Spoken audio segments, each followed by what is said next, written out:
recorded live at 4ZZZ Studios, Meanjin, Brisbane. On 102.1 FM. And broadcast across Australia on the Community Radio Network. You're listening to Zed Games. Zed Games brings you the best in gaming news, reviews, community and culture. Want to reach out? Share your hot take? Or do you just want to share your favourite game? Find us on socials at Zed Games AU.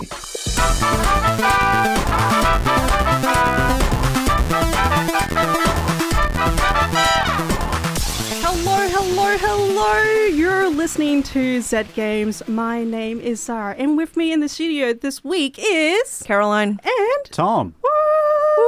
Yeah. We are back. How are you both doing today?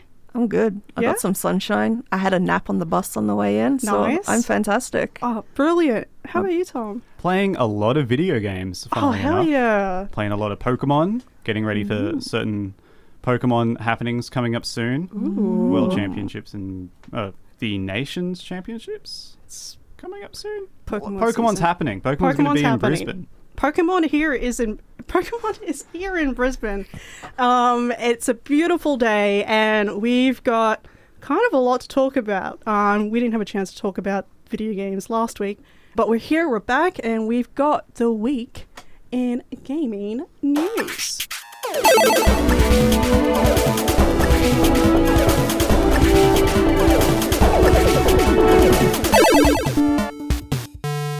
This week in gaming news, Xbox news.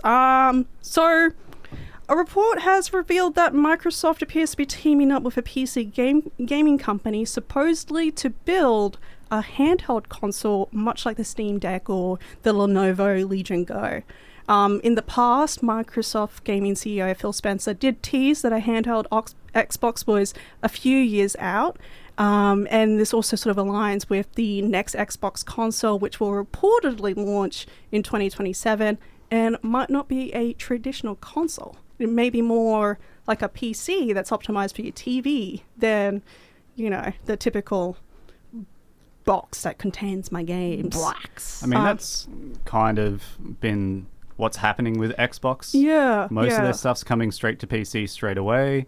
I guess if you've got Game Pass, it goes over to PC anyway. Pretty much. Like there's loads of games that are crossover, and they've been a lot more open to like having a borderless market almost. The distinction between consoles are falling away, so this seems like a logical progression. And we did see that with a few years ago when they announced the Xbox One.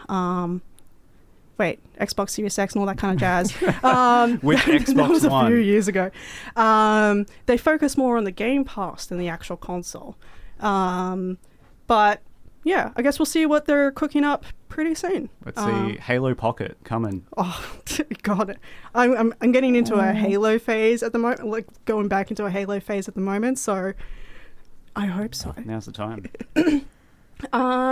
Discord going public. Tom, do you wanna read this one out? Yeah, so Discord appears to be talking with investment bankers about joining the initial public offering market, which might be a good thing for the IPO market in the US and the UK, although the idea has made Discord users nervous about the future of Discord as a platform. Its model currently works by allowing users to use the app for free with the option to pay for additional features like larger uploads and custom emojis. But the Discord spokesperson has said, quote, "We understand there is a lot of interest around Discord's future plans. However, we do not comment on rumors or speculation. Our focus remains on delivering the best possible experience for our users, building a strong, sustainable business." So, Don't you mind about nothing. Just quiet, shush. Let us make money. Users are specifically worried about ads being introduced into Discord. Want ads in Discord, no, please. But if you sign up to Discord Prime, they will make the ads slightly smaller. it's only and for a higher tier, then you can completely disable it. But if you buy the family Discord account, then you get 5 accounts. I'm getting no sick. password sharing. I feel nauseous. I feel nauseous thinking about it. I guess we'll see, because they're not going to comment on rumors or speculation. Party poopers. Rockstar Games is now in Australia. Caroline, do you want to elaborate? Well, Rockstar Games has acquired Video Games Deluxe, which shall now be known as Rockstar Australia. The Sydney-based developers had worked on upgrades for GTA, the Trilogy Definitive Edition, as well as worked on the re-releases for LA Noire and LA Noise. Oh, whoops, that's a typo. Oh, well, haven't you made me look foolish? And LA Noire, the VR case files. Not LA Noise. A bit of noise in LA. Also important to note that Video Games Deluxe is the studio that was formed after Team Bondi disbanded. That is the studio that made LA Noire originally. Yes. So going to be interesting seeing how that develops.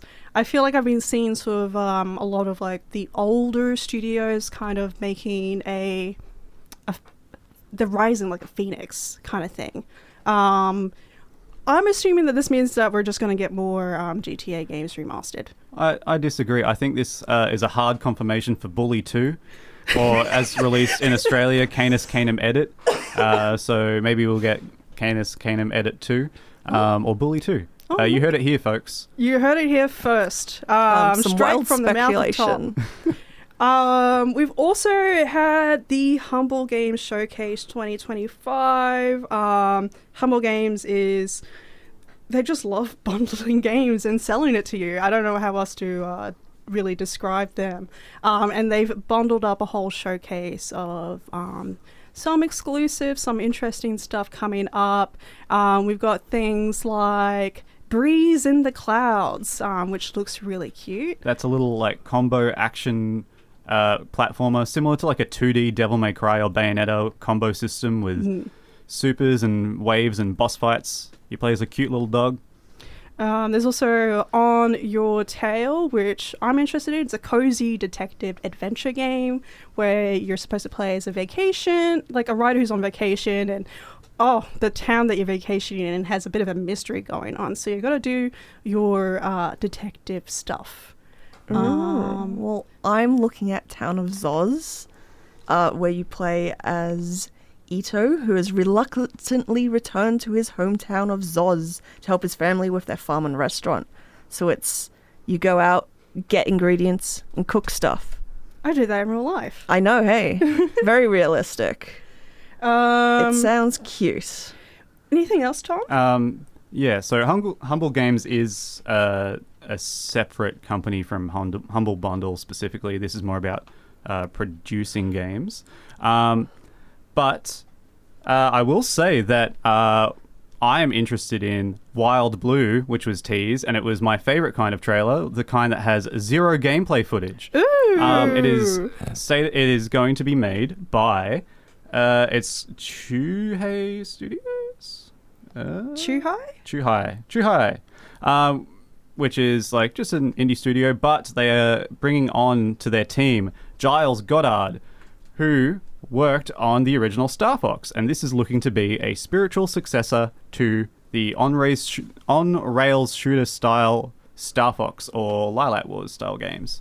Now, Giles Goddard worked on the original Star Fox on the Super Nintendo back for Argonaut Games, and has mostly just kind of been around, not really making many things that I've seen, but he's worked on the 64 and the that sort of thing. So he's coming out now and he's helping them on this. We'll see how it looks. Like I said, a lot of Phoenix moments lately. It's going to be interesting seeing what Wild Blue ends up being. And like from the screenshots, it looks pretty.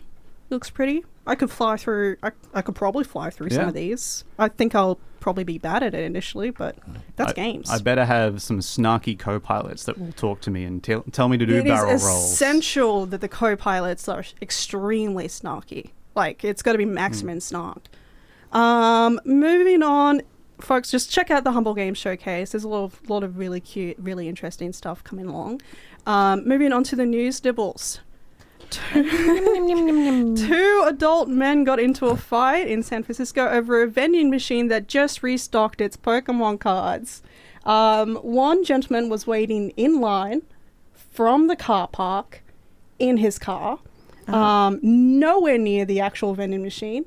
However, when he realized that another gentleman was approaching the vending machine before him, he attempted to push in, resulting in a scuffle that usually toddlers partake in. It's a little Pokemon cards embarrassing. brings that out in people, it seems. It's the side hustle that's becoming people's main hustle. It truly is. It's really awful if you just want to play the gosh darn card game. I cannot get my hands on some of the newer packs. Yeah, not allowed. And it's so rude. Because people buy them. It's hard to just be a normal fan about things when there are obsessed fans Yes. carrying on like this. Speaking of obsessed fans, if you're obsessed with Death Stranding 2 and you have too much money and you really like watches, you can buy the exact same model watch that Neil wears in the Death Stranding 2 on the beach trailer. Neil is the one that looks like Solid Snake. The Hamilton watch will retails at $1,600 US. It's a nice looking watch. You could buy one Pokemon card for that. Yeah. Or sell one Pokemon card and then buy the watch. Yeah. But the new pre-order trailer that they put out looks cool. The Super Mega Deluxe edition comes with a little Doll Man keychain, which I love that. I'm down with. But I will also not buy that. Yeah. But That watch looks mid, if I'm honest. That's... Well, clearly you're not obsessed with watches like some of these fine people over at Hamilton. No, I just want an Umbreon Pokemon card. yeah, Well, good luck. I'm sorry. You're going to have to fight for it, I guess. I would. I really would. The Federal Communication Commission has revealed some potential features for the Switch 2. NFC support, so hopefully your Amiibo collection will still be functional. Charging ports on the bottom and the top of the Switch 2, which I think is, yes, I love that. Double charging. I mean, double charging, but also like just having both as options. But Underrated. Sometimes it's more comfortable to game with the charging cable at the top of the device rather than at the bottom. yeah. And an AC adapter that goes up to 20 volts, so it might charge faster. Fast charging. Plus yeah. double charging. I don't know how that's going to work. But what we've got is some upcoming games coming up. Tom, do you want to start off the list there? Okay, on March 13th, we have Dungeons of Hinterberg for the PS5. We have Beyond the Ice Palace 2 for the PC, PS5, PS4, Xbox One, and Switch. And Path of Fury Episode 1 for the Quest. And what's coming out on March the 14th, Caroline? We have DC Dark Legion for PC and mobile, and Out of the Park Baseball 26 for PC. Woohoo! And on March 18th, we've got Rainbreaker for the PC and Verbals also for the PC. That's it this week in gaming news. Video game. And Caroline, What's up? I believe you have a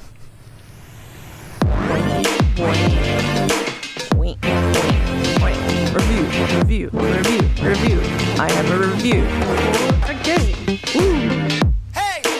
Yes. So, alright, today I'll be talking about Stuck in Time, which was previously known as Loop Odyssey, but was changed due to some legal trouble in April of 2022. Legal trouble. Yeah, there was a game with a similar name and a similar art style, but Oops. they're not the same game. That's important to clarify. Yes. Yeah. This isn't a rip-off of that game, thankfully.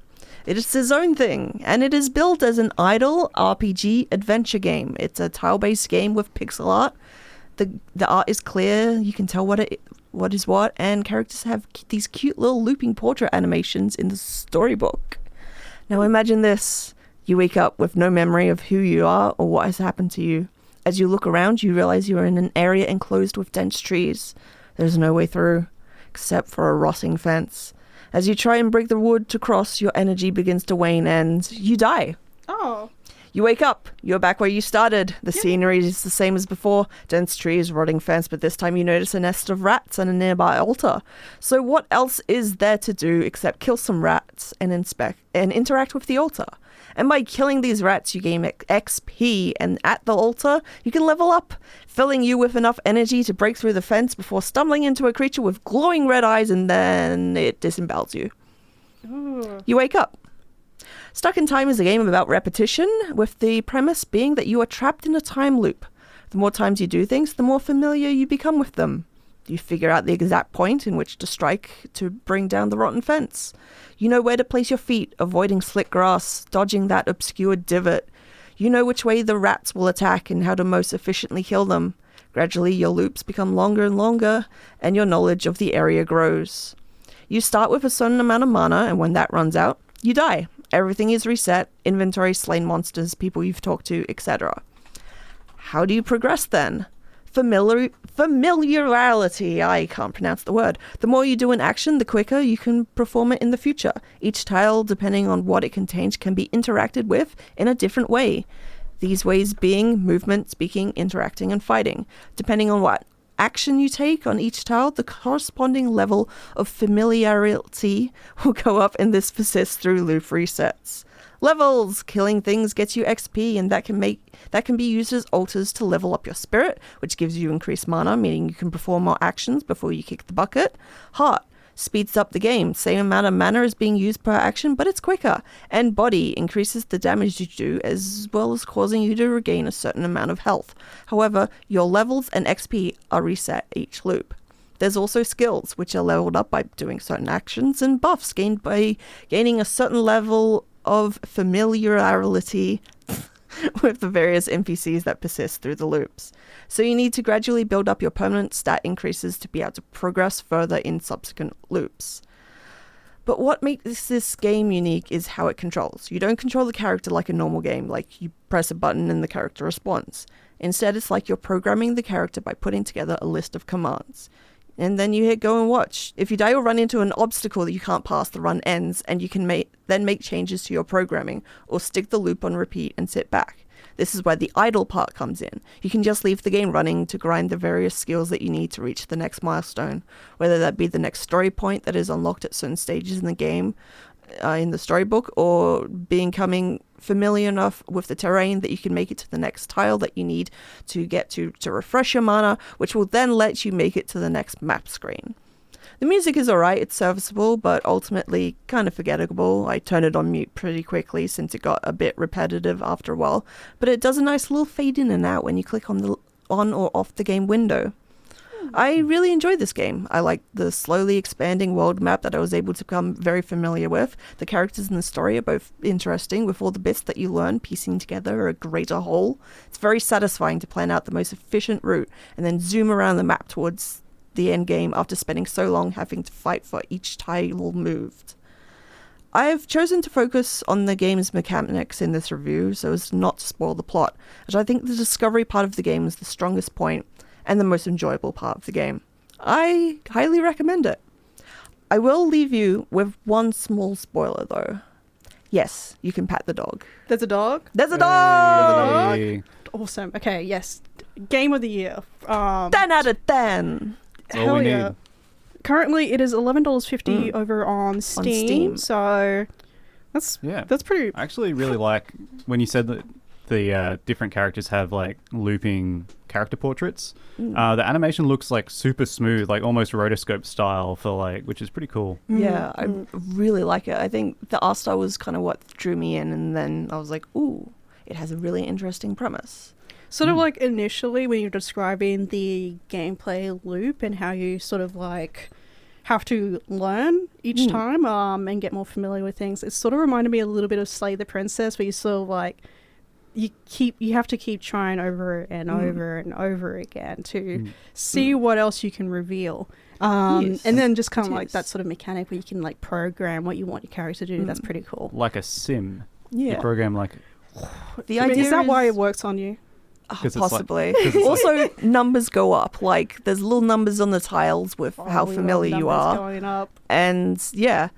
And the idea is you, instead of building relationships with people, you kind of cheese it. You know exactly what to say to them. It's kind of billed as, which I think is...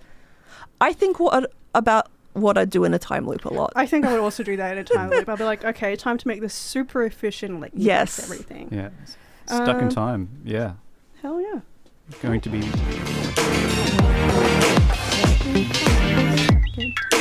A game that made me realize that I cannot pronounce familiarity with any sort of bleh. Look, talking in any extensive manner will reveal that you actually don't know how to say a lot of words. But that's okay, because you live and you learn. I do. And would you believe this?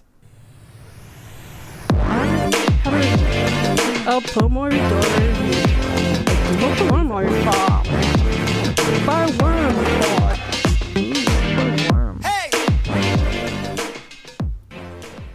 Well, folks, it's that time of the year again where students have returned to uni or school and must force themselves to study, do homework, take notes, yada yada yada.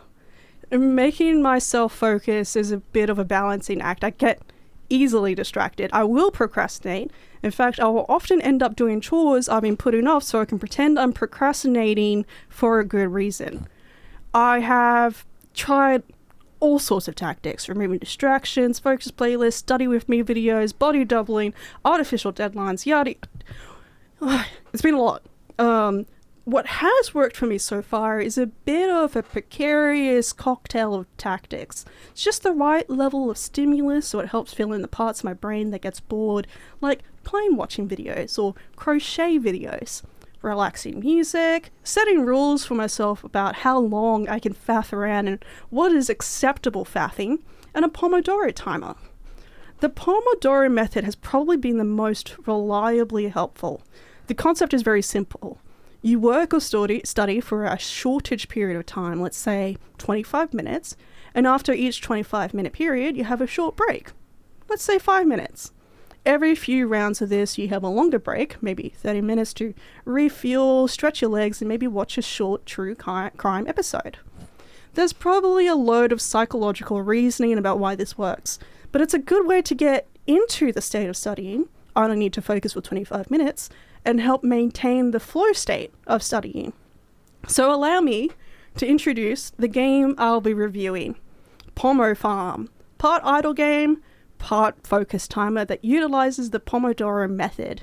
You play as Tomato the duck, I know, adorable, and you have a little patch of farm.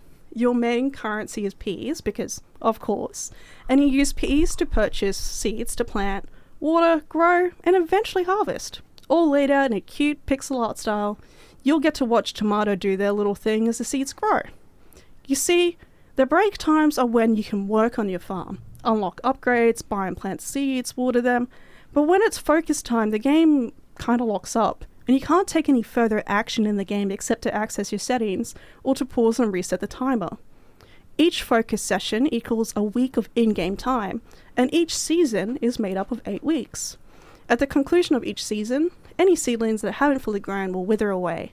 You gather your last harvest, any unplanted seeds will be refunded, and all your peas will be converted into snails. Because of course.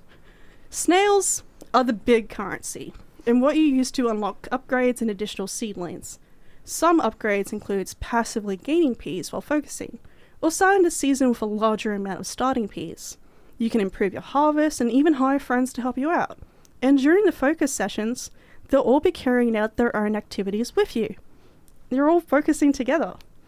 You can also earn snails by unlocking achievements such as booting up the game across multiple days, earning a certain number of peas in a season, focusing so many times.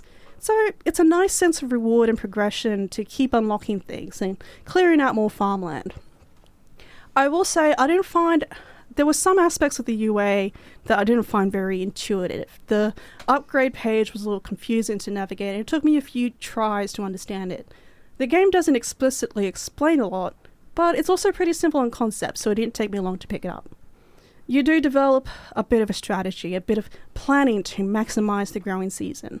Some seeds only need a week to be fully grown, other seeds need 2, 4, 6 or more weeks, so timing does matter. You don't want to lose a whole harvest at the end of the season. There is music in this game, just lo-fi, chill music that you might find in a study playlist. I did choose to mute it to replace it with my own music. The sound effects are all sweet little bell sounds, making the process of planting seeds and watering them quite musical. But is it working? I would say so, if you know that this method works for you. But the game locking during the focus periods has really been key. I kind of wish it also had the ability to block certain applications, but so far I've kept on top of my lectures, tutorials, and even my readings. Now I'm studying accounting. The content is a bit dry, but with Tomato on my side, I seem to be able to manage. Farming knowledge together. Oh, Yeah. that makes a lot of sense. The fact that it locks up. Yeah. Because I've tried doing the Pomodoro method, and during my little break period, I was like, I'll play a couple of hands of Balatro. And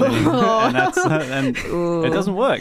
No. So you need something that's going to, like, if that's the sort of thing that helps you, having that reinforcement is like the big deal. Yeah. I've played Rusty's Retirement as well, and that one was really good, but I would also I would constantly keep checking in on my farm and making little changes during like my focus periods. So I really like that the game was just like, no, you can't work on it. Go do your other stuff. That's clever. Yeah. It's a great idea. So, Pomo Farm. Pomo Farm. How many snails do you have? Sorry? How many snails do you have? At the moment, I've got 15 snails. I recently upgraded quite a lot of things and got new seedlings and stuff, but I'm in the middle of autumn at the moment, which is an exciting time for farming. There's some sort of silly things you can farm as well. It's quite a chill, relaxing, and fun little game. It looks really cute. Yeah. Oh, and it's only $7.50? It's only $7.50 on Steam. Yeah. Yes, that's right. You're listening to Zed Games at 4ZZZ. You're listening to Zed Games on 4ZZZ. Oi mate, you're listening to Zed Games at 4ZZZ. You're listening to Zed Games at 4ZZZ. You're listening to Zed Games at 4ZZZ. You're listening to Zed Games at 4ZZZ. You're listening to Zed Games at 4ZZZ. You're listening to Zed Games at 4ZZZ. You're listening to Zed Games at 4ZZZ. Got a bit carried away. My name is Zara. This is Zed Games, and with me in the studio this episode is Caroline and Tom. Yellow. What up? And what is up is we're actually getting to the end of the episode. But before we say goodbye very sadly and all that kind of stuff, what have you two been playing recently? What's been on the radar? The usual, my idle games and Balatro. I've noticed. And yeah. I mean, everyone's having a Balatro summer right now. And I'm kind of like, do I want to join in? I know it's going to take my entire mind and soul. Yes. Like it has taken everyone else's mind and soul. But it seems like you're all having a lot of fun. So maybe I want my mind and soul taken? Maybe. Yes. I dream of cards. You dream of cards. How about you, Tom? Bizarre. Well, during the big old cyclone that we experienced recently. Or didn't. Alfie. Yeah, I actually just dug into my backlog and finally started playing Astrobot. And would you believe it? Astrobot, Game of the Year from the Game Awards. Is it a good game? Yeah, it's pretty good. Okay, that's good. I liked it a lot. Yeah, easy, very chill platformer, very forgiving. It's making me nostalgic for PlayStation characters that I never really had nostalgia for. You're just like, oh, that guy. Yeah, like, oh my god, guy? Ape Escape. Remember Ape Escape? And then you get to do Ape Escape stuff, and you're like, man, I wish instead of a cute little cameo, I just got a new Ape Escape game. That would be pretty peak. But yeah, there's some deep cuts with the references. There's a Boku no Natsuyasumi reference in there. Oh. There's an Arms, not Arms, the Switch game, but there's all sorts of RPG references and Ace Combat's in there and many different versions of Solid Snake and yeah, PlayStation had good games. And you know what? I believe that they can do it again. Only if they're the games that I care about. I've been playing a little bit of feels like a little bit of everything. I kind of been doing a charcuterie board of games. Just kind of because cheese, just grazing, just sort of grazing. There's been more Warframe. I'm starting to understand Warframe now, which is frightening. But also now I have a dog in Warframe, which is... Can you pet the dog? I don't know how to pet the dog yet. I think there's a petting emote. Robot dog or bio dog? It's a bio dog. Like it's a dog. It's a dog. And I named him Alfie because he was born during when the cyclone was supposed to hit. So like, of course, there's also skateboarding in Warframe, and we've got like space jetpacks. Sounds cool as hell. I think we get a train. You own a train? I think we get a train at some point. A whole train? I'm not sure. There's so much to this game. It's really overwhelming. But I at this point I would recommend it to people. Okay. Cool. You know, if you feel like putting a massive time sink into your life. I don't have time for a time sink. No, your time is valuable. Spend it wisely. Oh, maybe when I graduate at the end of the semester, I can throw my life away into another game. You could join us over at Warframe. We'll get you a dog. We'll get you a dog and a skateboard. And by then you might understand the game enough to explain it to me. I just might. It sounds very intimidating to get into. Oh, but it's sick. It's pretty sick. Otherwise, we sort of set aside some board games that we wanted to play during the Great Cyclone. Like we have a few card games at home that we've just haven't really had a chance to touch, like Curses and Covens you got at home. Oh yeah, I did. Recently you got another one as well. Far out, what was it called? It's the white box. Ooh, Cards Against Humanity. Yes. That's the one. No, that was Zoe. That was Zoe. Okay. And we attempted to play it, and then turns out we misunderstood some rules, and so even though I was winning, despite being only one turn into the game, she's like, nah, we'll start again later. And we haven't. That seems like a trick. That seems like you were actually legitimately winning, and then they were like, no. Apparently it's not legitimately winning if you're only one turn into the thing, and I'm only slightly ahead. But what a turn was that. Amazing first turn. It was great. The stars aligned. I understood the game. I made the move. It was a great move. It always is. It was. You say that mockingly? Oh no, I mean, like, quite sincerely, it's always a great move. Yeah. The move that would have won the game for you. But it wouldn't have won with, like I said, it was the first turn or the second turn. Yeah. Sounds like, I don't know, maybe you need a replay or something. Like you need a referee. But until next time, stay safe, play games. I love you all. Eat your vegetables. And goodbye. Goodbye. See ya. Thanks for listening to Zed Games. If you'd like to listen to more, you can find us on the Community Radio Plus app or find us on socials at Zed Games AU. See you next time.